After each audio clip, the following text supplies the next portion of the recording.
I am so excited. For today's video, we're gonna talk all about Facebook and Instagram ads and the copywriting tips and make sure that your copywriting and your ads actually turns your traffic into legit sales. Are you ready?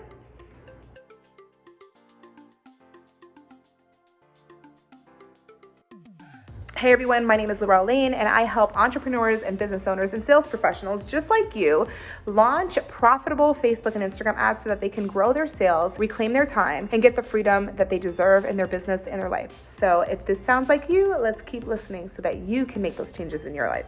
Okay, by the end of this video, you're gonna have an incredible Facebook and Instagram ads copywriting formula that you can use, which is my own proven technique called the 4-point checklist, the cake method. We're gonna get into that in just a minute, but you're gonna walk away with that so that you can actually write and launch ads that convert. Let's go. Fun fact, the average person sees over 5,000 pieces of content per day. What? Yes, this is true. So with the huge demand of online advertising, with everyone being on social media, this is what you are up against every single day when you either create content to post organically or when you are creating ads to go up on the social media algorithm. So what you want to make sure you do is that your ads are not ignored and that they are actually converting your audience into buyers, into hot paying clients and customers through what starts off with your copywriting. When you are creating ads for Facebook and Instagram, please note that you do not need to reinvent the wheel. You just need to make sure that they are scroll stopping, eye-catching, and high-converting copywritten ads that will stop the scroll and get your audience to connect psychologically, emotionally, drive impact, and get them to understand that you are not only here to solve their problem, but that you understand what it takes to take them from point A, where they are now, what they're struggling with, to point B, where they want to be with the outcome that your offer provides. Okay, let's get going. All right, so step number one in this ultimate cake method for your copywriting technique is C. This stands for call to action. Before we even get into it, the number one thing that you must understand is the anatomy of an ad. So look right here to see the anatomy of an ad that you need to be understanding before you even launch your first ad. You need to know what goes into an ad, what the different elements of an ad are, and what pieces you need to be paying attention to or maybe not paying attention to ensure that you are not spending too much time or overlooking steps that are extremely important to ensuring that your audience actually converts. So it's very important to first sit back and reflect on what it is that your audience needs to do once they click on this ad. How do you sell? What is it that you need your audience to take action with once they click here, go to your website or go to your landing page or send you a message? What is that missing piece, that bridge that will gap someone who doesn't know you, who is seeing you for the first time, to actually becoming a paying customer or client?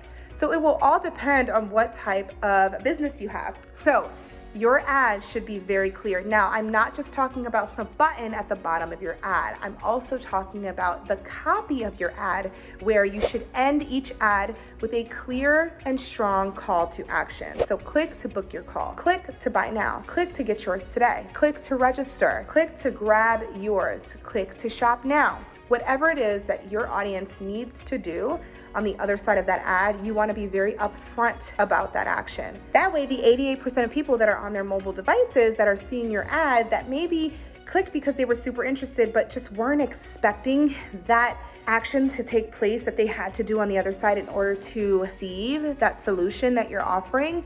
If they click and they just were like, oh, I didn't know that this is what needs to happen on the other side, never mind, I'll come back later, you're not missing out or losing the opportunity for that sale, because if you put the call to action on the actual ad, those that click will actually intend on taking that action. They're prepared for that action, so your conversions will naturally increase.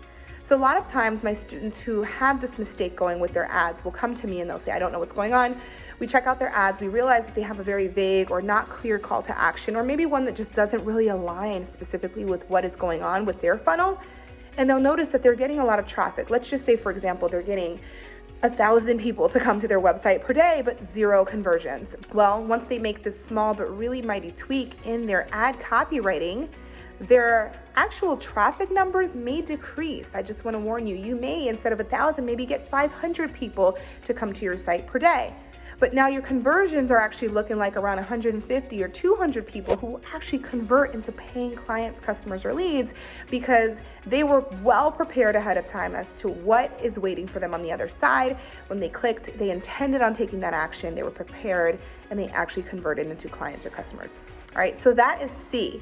Next, we're gonna go along to A. A is all about agitating the pain point.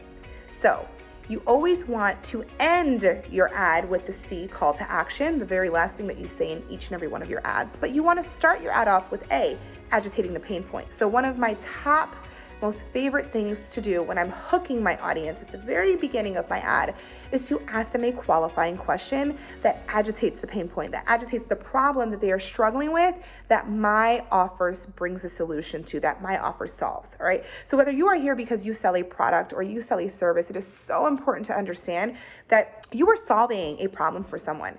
If you're not triggering a pain point, then it's important for you to identify an emotional point that you may be addressing with your offer.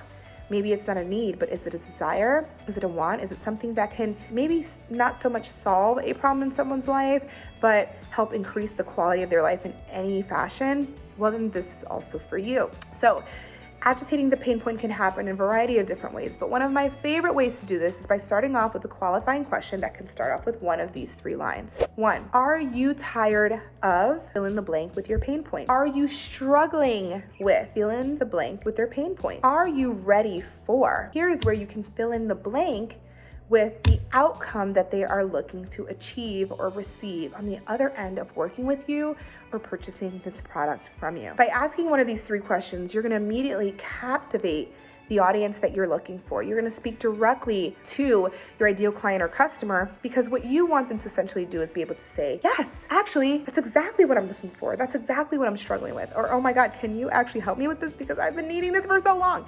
And so once you've got them right there in the palm of your hand, what you're gonna do is move on over to the very next letter in this 4-point checklist, which is K. K stands for know their solution. When you know what it is that they're desiring, that they're looking for, that they would like to achieve with this, you're gonna take this opportunity to introduce your offer. Here's where you hit the shameless plug, okay? You will shamelessly plug in your product or your service or your brand as an introduction to the solution to their problem. When you do this, you can do this in a variety of ways, but one of my top favorite ways to do this is by saying, use this blank, fill in the blank with yours to get blank. You're gonna have hooked your audience with the direct pain point or problem that they are struggling with or desire or emotional trigger.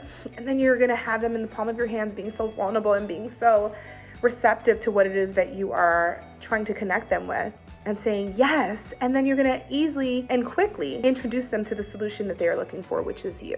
As soon as they receive that solution, you're gonna move on over to that call to action and tell them exactly how can they expect to receive that solution, what steps they need to take to get that. With these 3 simple steps, guys, you're gonna be able to convert your traffic, your audience, which is going to be highly targeted on Facebook and Instagram, to your offer and increase your conversions overnight. Now, E in the cake method, the very next step, drum roll please, is E. And what you need to understand now is the visual aspect. So it is so important to understand that your visual is the bones, the structure to your ad.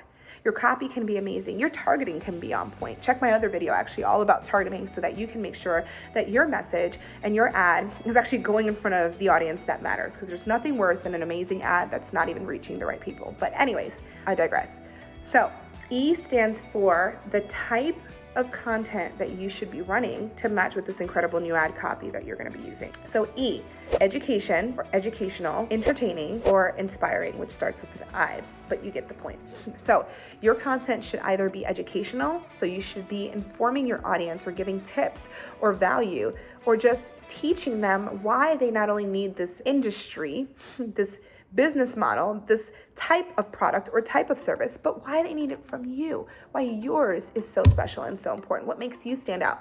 By teaching them different ways even as to how they can use a service or product to benefit their life, you're gonna immediately have them melt in your hand, so to speak, knowing and understanding that this is exactly what they need and what they're looking for, and they need to get it immediately. That's for education. When you have an ad that's anywhere between 15 and 45 seconds and you are educating someone on why they need you, your offer, your whatever, could you imagine how much pre-selling is happening during that time? How much valuable time you are actually utilizing by having someone get all of that information in such a short period of time? And then by the time they click, they're already ready to go, ready to take action. And while all of this is happening, you are simultaneously building social proof and authority by you or your brand being that one to provide the education for them. So you're becoming a resource in your industry, in your niche, in your market for this person in your audience, okay? Now, the next E for entertaining stands for making sure that you are staying on top of the Instagram Reels trends. Maybe go on TikTok and find out what audios are trending, what transitions, what fun ways can you present your product or service, even if you have a boring industry, so that you can capture the attention of your audience, stop the scroll, and make what it is that you're selling fun for them. Make them have a good time understanding why they need this or what's possible on the other side of working with you or buying from you, all right? This is a perfect opportunity to instill different ways that they can also use this to benefit their life, and also showing off what fun it would be to actually be a client or customer of yours, okay? And with social media being so social and being the point of all of this, this is your opportunity to take reign and not only show off your brand, right, and increase brand awareness, but get tons of engagement, possibly have your ad go viral, while simultaneously gaining tons of conversions with your ad, right? Last but not least, we have I, which I just threw in here as a bonus, but this stands for inspiring. Please, please, please understand how powerful it is to have an inspiring ad. An inspiring ad means something that can represent the lifestyle that your client or customer can expect to have after working with you or buying from you, before and afters, or simply just helping them visualize the transformation that can occur after purchasing your product or signing up to work with you. Adam, the CEO of Instagram, recently said on their Instagram page that these are the 3 categories that they're going to be looking for of content to push up in the algorithm, and yes, the ads algorithm as well. Yes, there is an ads algorithm. But even if you are not ready to run ads today, I would highly consider using these 3 category types to create organic content to post on your feeds so that you can drive data, get in front of more people, reach a wider audience, and have an audience that you can easily retarget in the future when you are ready to run ads. And if you're looking for any information, or if you're so interested in understanding how to retarget, what is retargeting, what does that even mean, how can I use that to make more sales and money today, then watch my other video all about retargeting so that you can get that set up in just a matter of minutes. All right, guys, so if you reached this part of the video, then I'm so proud of you, and I hope that you've enjoyed this 4-point checklist called The Cake Method, all about Facebook and Instagram ads copywriting. If you really enjoyed this and you would like more in-depth training about each of these, if you would like even more secrets and hacks to gaining more clients and customers through Facebook and Instagram ads, then click below to sign up for my free live training, and I will see you there. All right, folks, so there you have it. I hope to see you in the comments below, hearing all about which one of these may have been your favorite, which one you're going to start to implement, maybe which one you've already started, and maybe you want to share about what your results have been. So bye for now. Thank you so much for watching, and I will see you in the next video.